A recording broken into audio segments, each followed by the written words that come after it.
Maligaya ka ba, Alfred? Napilitan lang akong pakasalan si Salve dahil sa laki ng utang na loob ko sa kanyang ama. Akala ko si Salve na ang babae para sa akin. Hindi pala sapat na nasa bahay lang siya tapos ako naman yung nagtatrabaho.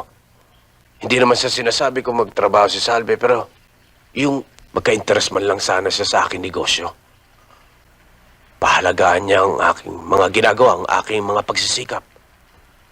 Sana kasama ko siyang naniniwala sa aking gustong marating. Wala kang mapapala sa mga babaeng katulad ni Salve.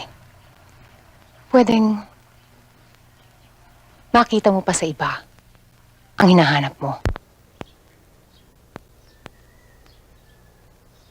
Hanggang kailan ka magtitiis, Alfred? Wala na akong obligasyon sa kanyang ama.